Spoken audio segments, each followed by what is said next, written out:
Were there giants in the earth? Genesis 6. There were giants in the earth in those days. This is when the flood started. After the flood, Numbers 13, we saw the giants, the sons of Anak, which were accounted as giants, as the Anakims, but the Moabites called them Emims. This was accounted a land of giants, Deuteronomy chapter 2. Deuteronomy 3. Only Og, the king of Bashan, remained of the remnant of the giants. They want you to think that man started off small, like a chimpanzee, and got bigger, better, stronger, smarter.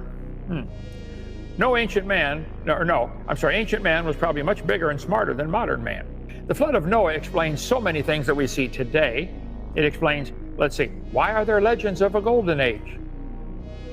Many countries, when they were first discovered by outsiders, would say, oh yeah, there was a time on earth when man used to live to be 1,000. Why would they have a crazy legend like that? Because they really did, okay? It explains where dinosaurs fit in. It explains why we find fossils at all, okay? See, fossils don't form unless the animal's buried quickly under certain conditions. You evolutionists believe fossils form all the time, all along, all through history. No. One big event called the flood explains probably 99% of all the fossils. Explains how giant canyons were made quickly. Grand Canyon probably formed in less than a week, not millions of years. How coal formed so quickly. Coal's always found in seams. Noah's flood knocked the trees down, made multiple layers of coal. We covered that on video number 6. It explains why the earth has so many layers of rock. The layers are not different ages. There is no geologic column. It explains why gravel is usually rounded. All over the world, gravel's rounded off.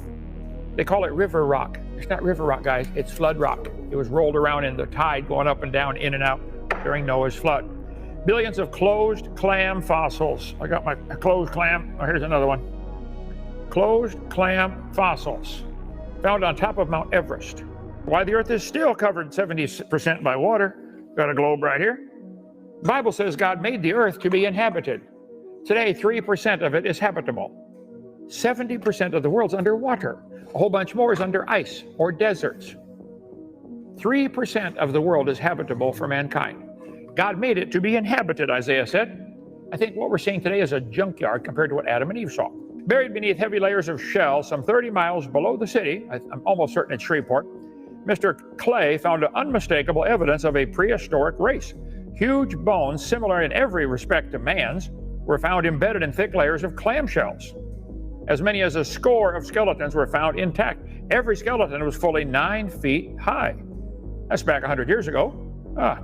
A skeleton 10 feet tall found in Humboldt Lake, Nevada in 1931. In Guam, the natives there told legends about the giants that used to live in Guam that made the latte stones. Who on earth is who's carrying these things? Carving them I can understand, but who's going to pick that thing up? Here's a 39-pound copper axe head. Who is swinging that? It would swing a 10-pound sledge for 5 minutes, and just try it, okay? Here's a 27-pound axe head found in Manitoba. That's a big axe head. Guys came and visited our museum. There's a stone designed to be held between the thumb and finger for chipping, a chipping stone. Lovelock Cave, Nevada, in Winnemucca, Nevada. Let's see, they found all kinds of giant stuff. There's a normal human thumb bone. There it is next to a giant human thumb bone. I'd say the guy would be pretty big, like really big. This replica's in our museum here, 47-inch femur. Joe Taylor made a casting. The guy had to be 16 feet tall.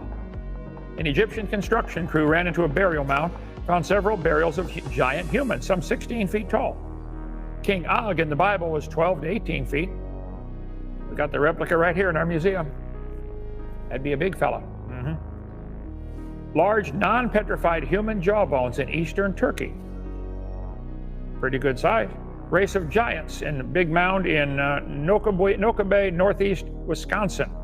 One skull was 3 times the size of ordinary human. Bible says there were giants in the earth in those days.